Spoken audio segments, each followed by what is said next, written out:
And the mic's on. Good. Last podcast, I started off and I had no sound.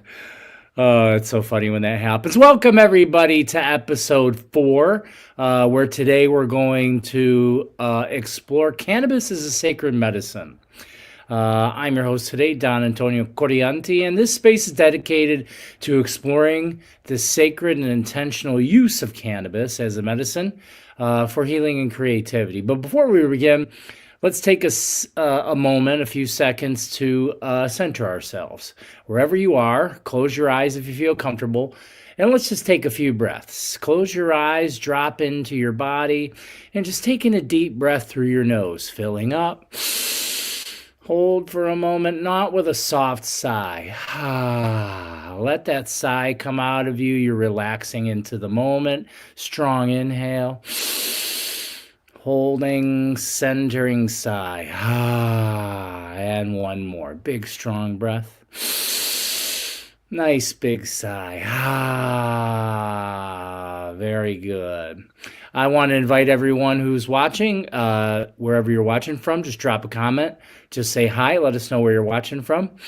I'm up in Northeast Ohio in the Cleveland area, and it's cold up here. We woke up to, I think, -7 temperature, and I think right now it's like +7, but with the wind chill, it's like -15 or 14, something like that. It's pretty cold. So I want to welcome you all in. And again, today we're going to be talking about cannabis as a sacred medicine. Cannabis is a very important medicine in my journey and my life. I'm a cannabis shaman. And what's pretty neat that's happened within the last year or so, cannabis has become recreationally legal here in Ohio. So that kind of changes the game a little bit for people. So I want to talk about this because I think education is really important. You know, just because there's a dispensary that you can go to and you can go get some cannabis, I think it's important to understand that if you use it in a spiritual, ceremonious type of way, you can get a lot more out of it. Because first and foremost, cannabis is a spirit. It's a living spirit. She's an energy spirit, a nature spirit. And if you connect with her properly, she can bring great medicine to you, great learning, great deals of consciousness into your life. You'll rarely hear me use the word like weed or pot, or definitely you'll hardly ever hear me say marijuana. Marijuana was a government design name. It's actually a racist kind of thing that the government was using to create anti-cannabis culture back in the 30s. They were using the word marijuana to make it sound very Mexican. What the propaganda was essentially that cannabis was something only minorities used, and it was very bad, and you'll hurt your family and all kinds of things. And then the reefer madness era came. So, you know, there was a lot of things that kind of held cannabis back from the public eye, but now we kind of know a lot more. There's a lot of science now that's shown that it's a fantastic medicine. That does not mean that it can't be abused. It can be abused, just like any other medicine, just like anything else. Too much of a good thing is too much. Okay? Let me drop in. 1 million Buddhas! Hello, Mark. Sweet. Hello, great to see you from Illinois. Welcome from Illinois. Hi, Karen. And Melissa Lewis, hello, also in Cleveland area. Heat wave is coming tomorrow, the 20s. I can't wait for the 20-degree heat wave. That's going to be amazing, right?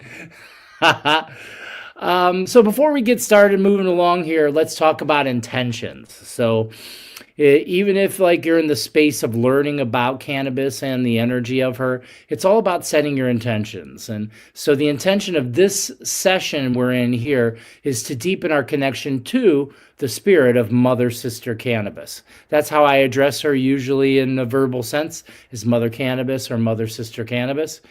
And we're going to open a dialogue about using this ancient plant in a safe, conscious, and purposeful way. So just as we begin here, just setting your intention, I want to set the intention that I'm here to learn about this ancient plant spirit in a safe, conscious, and purposeful way. Let's call upon the energy of the earth, the wisdom of the plants, and the spirit of the medicine. And may this discussion serve your highest good, and expand your understanding. Okay, so calling upon the spirits of the earth and the energy of the plant, and may it bring us our greatest outcome.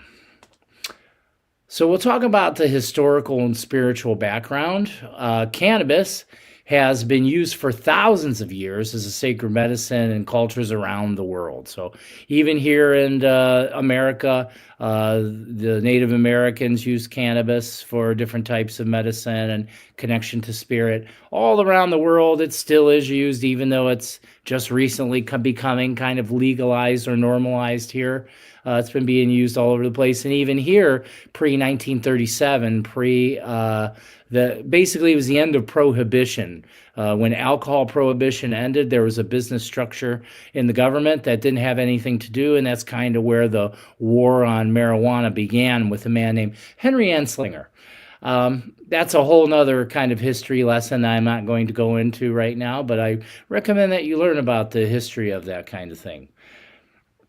It's quite eye-opening. It shows you a lot about things. So whether it's in India as part of a spiritual practice, or in Africa for healing, or by indigenous tribes for ritual or connection to the divine, cannabis has been being used all over the planet for thousands and thousands of years. There's also a lot of science that I like to go into, but we won't go too far into today. Even the understanding of your own endocannabinoid system. You have an endocannabinoid system, actually, that directly connects with this plant in a beautiful way. So the question arises, what makes cannabis sacred? The sacred of cannabis lies in her ability to connect us to deeper states of awareness. Okay, healing and creativity. When used with intention, she can open portals to our inner worlds and help release trauma and enhance our creativity. So what I can tell you from my own experiences is it was about 2015. Like, I messed around a little bit as a teenager and stuff, like with cannabis, but it wasn't until 2015 in my studies I started to study about medicinal plants, and I came across cannabis, and I really started to learn about it. And that's really what started to open up my awareness to it. And I started to have an awareness that, oh, wow, you know what? This is like seen as like a sacred plant medicine in places all over the world, cultures all over the world. What was I going to tell you about?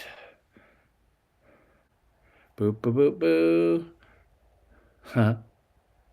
I'm lost. I lost myself in here. Basically, what I began to understand is Mother Cannabis is more than a plant. She's more than a plant. She's a teacher and a healer and a guide.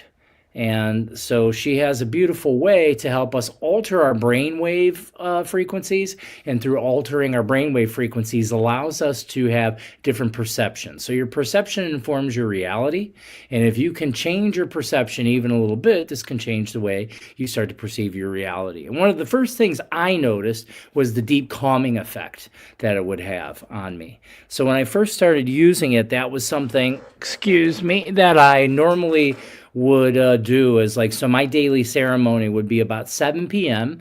So it'd be like after work and all that. And I would sit down and I'd have just like two hits off of a joint or a pipe. And I would sit there and relax. And then what I'd do is I'd kind of review my day. I'd go through my day, and at the time I was running a heating and air conditioning business. I had a couple people working for me, and it was really hectic and it was really stressful. But I would wait until at night during my ceremony before I made any like serious decisions, because one thing I noticed, and what I used to call it is it removed my bias. That was the word I used. But really what it was giving me a peek beyond my ego. Right? Your bias comes from the ego. So what happened is I started to be able to make like calmer, better informed decisions. And another thing I started to notice is it started to balance my energy in a way where I could tell like my divine feminine energy and my divine masculine energy were combining. They were balancing, because I come from a background and an upbringing of kind of more of a maybe a toxic which is normal in our society, a toxic masculine mindset. And, that's normal because it's all about survival and doing. And whereas our nurturing side, many of us, even women, can be hidden from that. That can kind of be hidden from you. So the sacredness of cannabis lies in her ability to connect us to those deeper states of awareness and healing and creativity. Okay, and then it can help us open up those inner worlds and help us release trauma and enhance our creativity. So another beautiful thing it's good for is creativity. So I have lots of clients and things who are like artists and stuff, and I've introduced them to sacred use of cannabis, and what they've noticed is their creativity has become much more advanced because that thinking part of the mind kind of slows down. But it all depends too. If you got to be around the right people. If you don't have experience with cannabis, I always recommend finding the right people to be around or a coaching session. I coach people. I do personal sessions with people who are trying to learn more about cannabis. So that kind of goes into the sacredness, what makes her sacred. But then we're going to move into the next part so like I said before, just like any other medicine, it can be misused. It can be put in the space of addiction. It can become addictive. And so this is misuse versus conscious use. The difference between sacred use and misuse lies in intention. What are you using it for? What's your intention? If your intention is, I had a bad day and I just want to escape how I feel, that's escapism, and then you're just doing drugs. That's the difference, okay? It depends your mindset and your intention of how you plan on using it. Are you approaching this plant with respect, asking her for guidance and listening to her wisdom, or are you using her as an escape? That's the difference. So one has to really pay attention to that kind of stuff, because I've had lots of people come to me like, you can't, like people will tell you about all their, I've been using cannabis for years, or, they'll usually say weed. I've been smoking weed for years. And then right away, that tells me you don't have a respectful relationship with her just by the way you address her. But, that can change. So I've had people come to me with a long history of abusing cannabis and didn't know they were. They just thought, I thought that's what you use it for, just, like recreational fun. Well, I mean, you can, but you're not getting the most out of what it is. It's designed to be a medicine, not an escape. Whatever you use for an escape is escapism. And eventually there'll be a price to pay for that. That's kind of how it works. That's how everything works here. So we'll move into the next phase of this talk. And the next phase of this talk is building a spiritual connection with Mother Cannabis. Okay, so approaching cannabis spiritually. Building a relationship with Mother Cannabis starts with intention, intention, intention. Your intent. You can't fake intention. You can't make that up. You can't fool the universe. Your intention is your vibration. That's what that is, my intention. Your intention is your vibration. So what your intention is that's your primary relationship, and not just with Mother Cannabis, this is all spirits. Any spirit you are attempting to create a relationship with, your intention is A1, okay? Before using cannabis, take a moment to ground yourself. Set an intention and invite her energy into your space. So you're taking that moment, just like I showed you. I like to do longer breath works before I go into my ceremonies, but if it's just a few, that's fine. Your breath can ground you, and you can do this anytime, anywhere during the day. It doesn't have to just be for cannabis, but when you're getting started into your spiritual work, I always recommend taking a few grounding breaths. Ground you in your body. Big inhales through the nose, filling up the belly, the chest, the head. And a nice sigh. Just those 3 breaths brings me into a really deep feeling of groundedness and wholeness where I'm ready to do the work. Okay?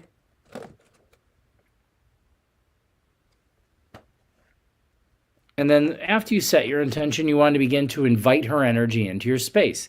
So again, this goes for any type of spiritual work. Anybody who's watching this has probably done spiritual work with me before. And what it requires is you to open your heart. You're opening your heart. You're opening that intention. So like an example would be, Mother Cannabis, I approach you with respect. Help me to see what I need to see and guide me in my healing or creativity. It doesn't even have to be that many words. It's more about your feeling. Like I'm opening my heart, my mind, and my soul to this living energy so that way I can get everything from it. And then after you open yourself up, you want to begin to listen to her wisdom. Cannabis has a subtle way of teaching. She might show you emotions you've buried, guide you to new insights, or amplify your creativity. The key is to remain open and mindful. So after you set your intentions and everything, this would be the next step, is listening to her wisdom after you consume. So say, I'm not going to tell you you should sit there and smoke 2 or 3 joints, have a whole blunt, just a couple hits. Just a few hits is all you need. Or if you're using edibles, you would do this. It's going to take you some time for that to metabolize, for it to come through, but just a small amount. You want to start with smaller amounts. You don't want to get blitzed. You don't want to make it too hard on yourself. Okay, you're just opening yourself up. And if ceremonial cannabis use is new to you, you'll be quite surprised how powerful it is when you open yourself up to the spiritual energy of it, because everything's alive. Everything's spirit and everything is alive. So by opening yourself up and listening to her wisdom, the key is to remain open and mindful. You want to remain open and mindful. I like to usually move into some breath work. It enhances the connection. As a breathwork teacher, I found that combining conscious breathing and cannabis can deepen the healing experience.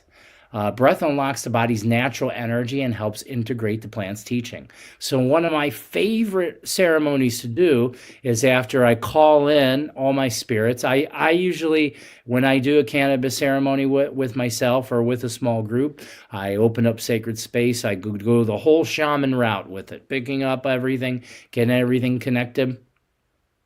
And then what I do is I usually move into breath work, because you start moving into breathing properly, and then what happens is you start to oxygenate the body, and then the mind starts to open up. Okay, and then so you start to begin to use your breathing, use your breath work, and then you start to create that sacred space.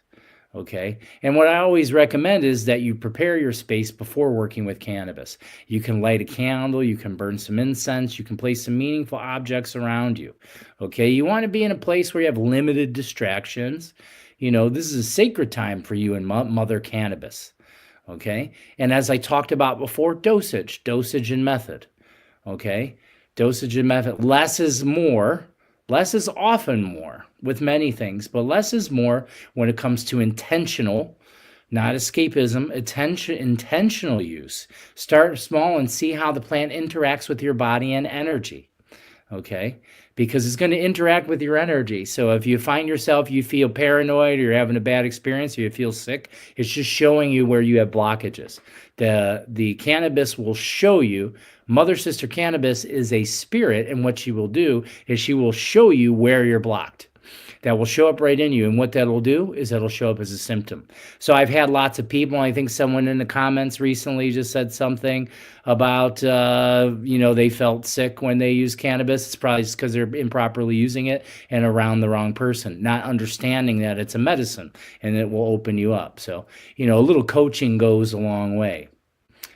So the dosage, the method, the plant interacts with your body and energy. You want to see how that works out for you. It's going to be different for everybody. For some people, it's going to be euphoric and feel good. For some people, maybe you're not going to feel so good. Maybe you're going to be, your anxiety will be brought forward. Lots of people have anxiety. This is where your breathing becomes important. This is why I recommend breath work along with cannabis ceremonies. This ain't just about smoking weed, like somebody just I smoke all day long. Well, that's not ceremony, and that's not what I'm talking about here. That's escapism. Why are you smoking all day long? You want to find out that stuff. That's far beyond medicinal. That's far beyond the use, spiritual use is what I'm describing here. I'm describing something that's a very ceremonial and spiritual way of using a plant medicine, a plant spirit, a plant ally. Not that I got anything wrong with Snoop Dogg or Willie Nelson. If you want to be an all-day smoker, you can do that, but you don't need to. And then Valerie says, all my friends smoke. Well, that, like I said, that might be a lot. Just saying my friends smoke doesn't mean much to me. What it means is they're using cannabis, but are they using it in a ceremonial way? That's what this is about. That's what this is here. Cannabis as a sacred medicine, not as like we hang out and smoke joints like that 70s show. That's a different way of being. I'm talking directly about using this for healing. Okay? So there's methods that are even better for you typically than smoking. Like I used to love smoking and everything, but since my incident and everything that's happened, I've moved more towards drier vaping, which is excellent. Edibles, you got to be very careful with edibles though, because that transfers into a different compound, which is much stronger than standard THC. Teas that allow for it are slower and more gentle. Okay. Um, Applications for healing. So, cannabis can be powerful for emotional healing, helping you to process grief, anxiety, or trauma, just as I was pointing out. So, say you're using cannabis and then you don't like how it makes you feel and you feel sick and afraid and all those things. Those are actually cues. Those are things showing you, which usually doesn't happen if you're using it in a ceremonial way and you're using a small dose. If you're doing the things I'm telling you, you normally won't have a really adverse effect. But what you may be able to connect with, especially through your breathing and opening that sacred space, is parts of your emotional self that are unhealed. And those emotional parts of you that are unhealed will begin to rise, and then you might have a good cry. I often do when I use the cannabis. It might turn out as a cry where I'm releasing some pain, I'm releasing some stuff that I don't need anymore, and then that may transform into tears of joy, where I'm so happy and grateful and thankful to the medicine and grateful to be alive. Also helping you to process grief. I've had lots of clients where I've used the help of the cannabis medicine to help them process grief. Grief is a really tricky thing for a lot of people, and it's not something that someone can just tell you about. The thing is about using mother sister cannabis as a deep medicine is you can bring forward information that normally can't be accessed in the brain. Like we were talking about in the beginning, shifting that state of consciousness, your brainwave rate. Also for physical healing. So that was one of the primary things I started using it for in the beginning as a shaman, was people coming to me with chronic pain. Lots of people are suffering with chronic pain, and what happens is their medications can't touch it anymore. It can't fix it anymore. So I've taught these people. I've taught them how to use particularly edible forms of cannabis to be able to bring relief of pain in the body. But it's coupled also with shamanic teachings that I give them. So combining shamanic practices, opening yourself up, using your breath, visualization, along with the medicine, what can happen is you can take control of chronic illness. I've seen it happen over and over. I myself am one of them people. I used to suffer from severe arthritis in my hips and my hands. I had chronic headaches and chronic fatigue and all kinds of issues, gut issues, all kinds of things that were related to autoimmune dysfunction. And I've been able to overcome them through my practices, and cannabis being part of that. So as a complement to other practices like meditation, sound healing, and breath work, cannabis can be very, very valuable, very helpful. Applications for creativity. So this goes a little bit further. So I have people use it in a ceremonial way, and ceremoniously what they do is paired the cannabis with a creative practice like journaling, painting, dancing, singing. There's so many things you can use it with. Like, so, this also goes beyond the stigma of like a pothead laid out on the couch, smoked a whole joint and sitting there with bloodshot eyes and now not able to move, couch locked. This is talking about taking a hit or two hits and having a beautiful experience with your higher mind, with your higher self. It's just a whole different way of being. That's why I've created this live stream to help explain some things that most people don't understand, because most of the time the mind is like this. You can tell by some of the comments that have come in here. People who don't understand at all how to use cannabis in a ceremonial way. Using it in a ceremonial way changes the way it works completely, absolutely different. Okay, so this can help you. This can help you tap into a flow state and access new ideas or expressions. So I recommend using this if you're a spiritual person before you do your spiritual work, before you do your prayer. It's not a must. You don't have to by any means. I'm just saying try it out, see how it feels for you. And then also cultivating a relationship. That's what spirituality is. That's what shamans do. That's what I do. I cultivate relationships with the living spirit of things that surround us. It's through that relationship that we gain oneness. It comes into us that way. So it's a really beautiful thing. I could go on about this for probably a couple days, talking about everything about cannabis, about my personal experiences. It's been nothing short of miraculous, the way it's helped me to redesign my mind, because there's a lot involved in it that actually can help you neurologically. It actually aids in neuroplasticity. It's really a beautiful, beautiful medicine. So now what I'm going to do is I'm going to kind of close that, and what I'm going to do is I'm going to open up for Q&A. This is where I'm going to really open up into the comments, and I want you to ask any questions that you want. I see some have already come up. Okay, you can ask as many questions as you'd like, and I'd like to hear from you. I'd like to hear about, do you have any questions about working with cannabis or sacred medicine? And I want you to feel free to share in the chat. All right. Very good. Let's see. I'm going to move up here. La la. Where were we? Let's see. We had lots of people pop in. Mary was here. Hi, Mary. Looking forward to spring. Sure am. Let's see. Tina Botts. Hi, Anthony. Hello.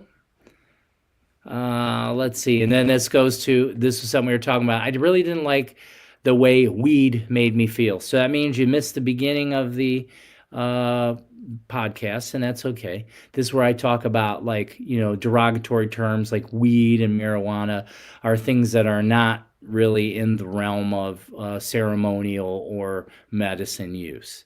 And that might be why you felt sick. The reason is because you don't have a relationship with the medicine. You can't just go smoking pot and think you're going to have a really great time all the time, having that kind of idea. One of my friends has cancer and uses it as a medicinal property. Yes, I have many clients. So I have clients all over the globe. In the last 5 years, I've worked with, we're getting close to 90,000 now, or like 88,000 something. 88,000 some. We kind of don't keep count anymore. People in 56 countries. Lots of cancer patients where we use cannabis as one of the primary physical type medicines. So I recommend it. Hi, Brianna. How are you? Yay. Okay. How about CBD, cannabidiol? We call that diet weed, or that's what it would be called, weed. So diet cannabis in a way. Does it have properties and use? Yes. That would be kind of more towards hemp usage. The reason why CBD has become really like a big thing is because it was marketable. So there's less happening here in Ohio because now THC is marketable. So CBD, before THC is legal, is marketable, so you can sell it. Does it have benefits? Absolutely, but not as many benefits as the complete plant. So I'm a purist. I'm a nature mystic. I'm a shamanic priest. I like to use things in their entirety and close to how they're actually originally designed. So yeah, it does. But does it have value? Sure. It can be quite valuable for some people. CBD is available in all strains. Some strains higher CBD, some strains less. How do you feel about tinctures and lotions? Depends how it depends. It's a very big, I can't make a blanket statement about it because there's different manufacturing processes that can make it good for you or not good for you, right? Typically, I kind of shy away and kind of try to steer people away from concentrates, like doing dabs or smoking oils. It's typically a little too strong for most people, unless you have this really high tolerance from overuse. At that point, I would tell you to go on a tolerance break, to take a little break and allow your endocannabinoid receptors to empty out and regrow, because you only have so many receptors. And when you flood all the receptors, what happens is your tolerance raises. The tolerance continues to raise until almost, for some people, and I've been there actually, that even when they consume or smoke, what happens is they don't really have much of an effect. You're not stoned anymore. You're not elevated anymore. Nothing even really happens. So it's at that point what I say is to move into a what we call a tolerance break, taking about a week off at least, taking 5 to 7 days off with no usage. And usually you'll have some really intense dreams, sometimes more like nightmares, and you will clear out all of your system. And then as you come back, your tolerance will be regained. The medicine will have its deep work, or its punch again, as I would say. Tinctures, I kind of, for the most part, what I can tell you through my experience, which is pretty vast, I would tell you probably stay away from tinctures. Lotions, they might have some value, but probably not too much value, because it's just not really how the plant is designed. But it can be used that way. I don't want to say everything is not good. That's not what I'm trying to say. I'm just trying to say I think education about whatever product you're using is probably the most important. I have another friend, and he was shot in the head and survived and smokes a lot. I never use lotions and tinctures, so I'm glad he survived. And cannabis is really good for that, as I was explaining earlier, for neuroplasticity, which would be something very important for someone who sustained, probably an advanced head injury. Head injuries, traumatic brain injuries, TBIs, those kinds of things. Cannabis can be extremely helpful for, in terms of helping to regrow the neural circuitry. Do you have any great strains to try that you like? There are so many now. I don't think that that's really important. They're all just forms of cannabis. What I can tell you is I've used many, many different strains, and after enough time, it's more about the spiritual connection other than anything else. Some strains might be a little better than others. I tend to stick towards more original type strains, like blueberry and like landrace sativas and things like that. Things that are more in their original form and haven't been crossbred so much. Because that crossbreeding, it can be okay, and sometimes not okay.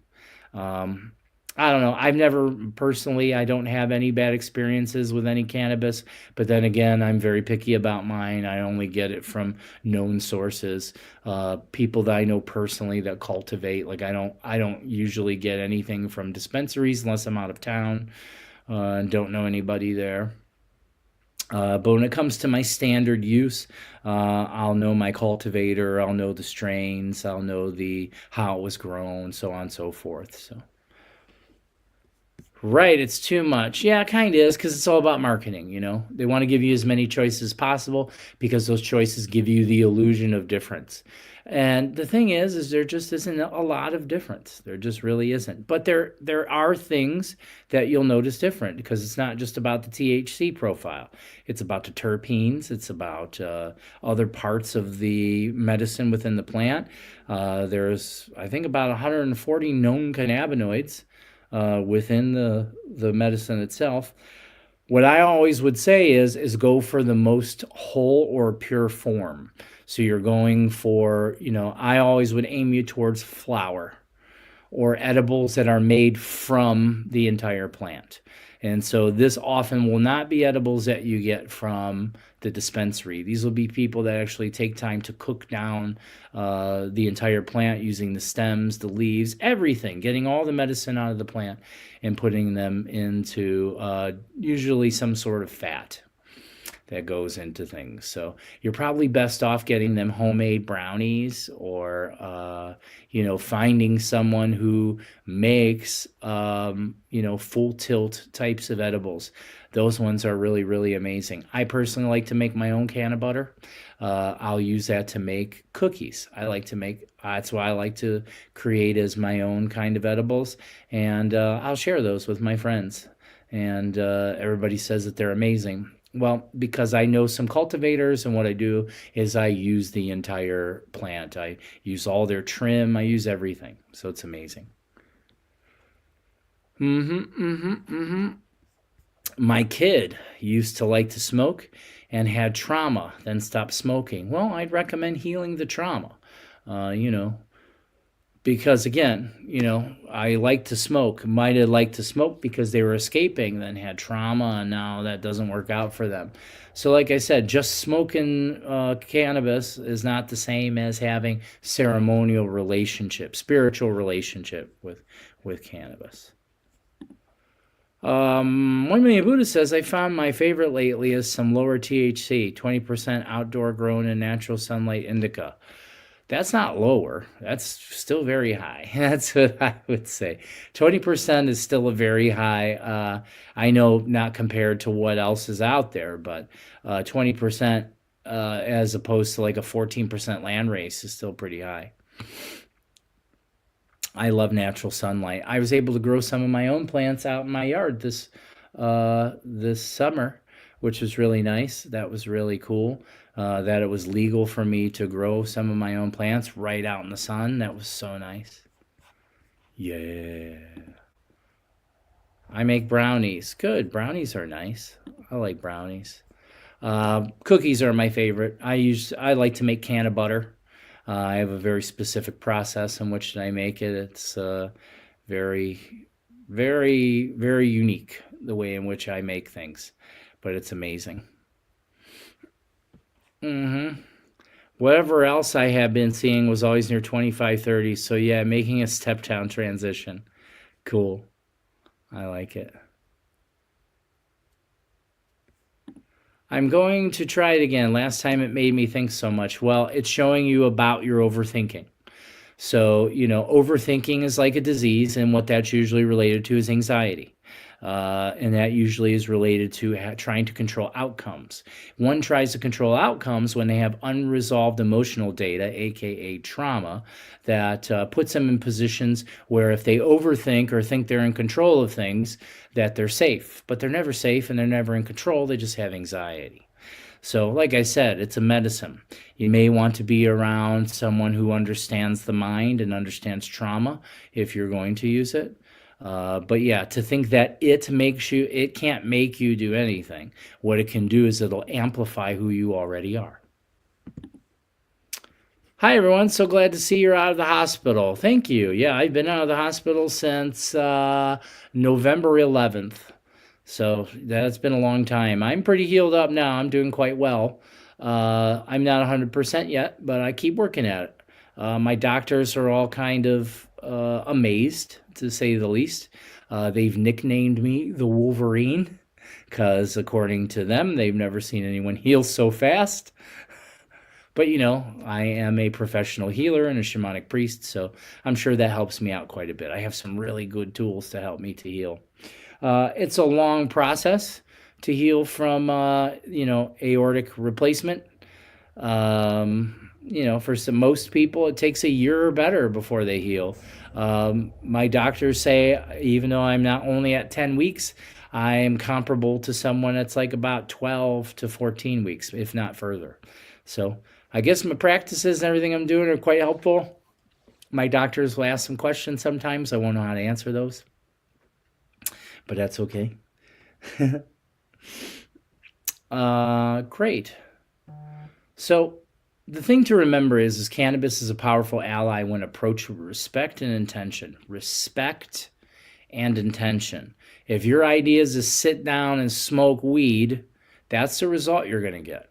If your intention is to make a connection with Mother Sister Cannabis, with the energy or the spirit of the plant or the medicine, in a beautiful medicinal healing open sort of way, you're going to have a way different kind of experience because she's a sacred medicine, not a shortcut.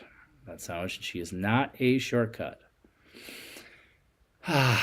Before we close, let's take some breaths together, shall we? Let's center ourselves back in our breath. And I'm going to go a little bit deeper. I'm going to take my left hand, put it on my tummy, and my right hand, I'm going to put it over my heart. And as I make that connection, I breathe in through my nose and fill up my belly and my chest. And hold it for a second. With a soft sigh. And breathe in. And out. And breathe in. And out. And breathe in. And out. And breathe in. And out. Once more, breathe in. And out. Let's take a moment. Let's thank Mother Sister Cannabis for her teaching and her time here with us today. Thank you, thank you, thank you. And I invite you all to take time to grow this connection with Mother Sister Cannabis if you like. And if you want to, you can come back and share your experiences in the comments. We would love to hear about those. May you connect deeply in this sacred medicine and use it to heal and create with love and purpose. I want to thank you for sharing this space with me. Munai Sanko, love of the heart. Thank you. I want to thank you all so much for being here for episode number 4 of the Chronic Wellness Podcast. Cannabis is a sacred medicine. Let me tell you about what's coming on Friday. Friday will be another episode. And let's see, what do we have planned for? Let me find you. Friday. Let's see, Friday. This is going to be visualization and manifestation techniques, okay? Those are some of my favorite things to teach about because they're really quite intricate. And we'll talk about using your mind's eye and imagination to shape reality. So we'll probably be doing some work. I can feel already we'll be doing some work going into the connection of the pineal gland, the proverbial third eye. And we'll talk about guided meditations to embody your ideal self. So it's through your intention, it's through your ability to visualize, your ability to breathe, your ability to shift your consciousness, you have the ability to change your life, okay? So visualization and manifestation techniques is on tap for Friday. I look forward to all that.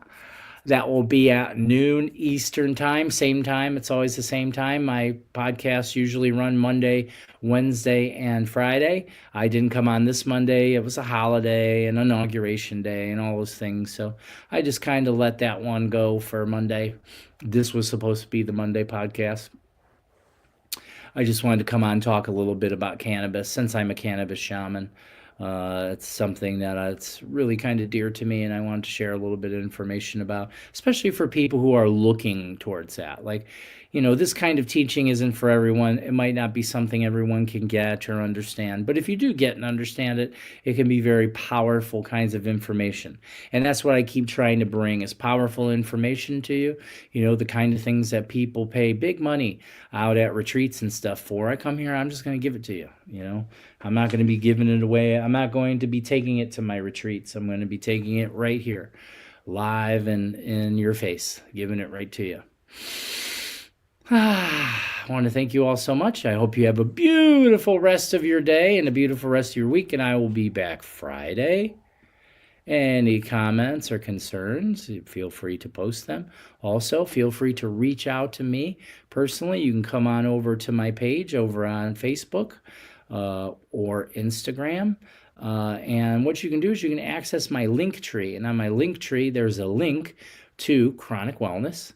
And there's some free videos there because I have this YouTube channel. I've made some instructional videos about breath work, getting control of your mind and how to manipulate energy and all kinds of cool stuff like that. And then there's also a link for you to schedule your own personal session.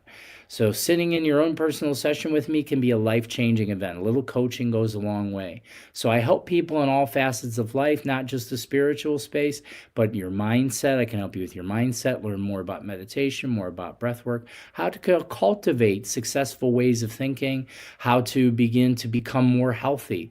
I'm also a certified personal trainer, so I help people learn about exercise and fitness and all sorts of ways of how to be well, everything that you can think of, really. So if you're looking to make big changes in your life, come visit me over there at Linktree. Come see me in a one-on-one session. I would love to see you there. I hope you have a beautiful, beautiful day. And it's time for us to go. Bye-bye.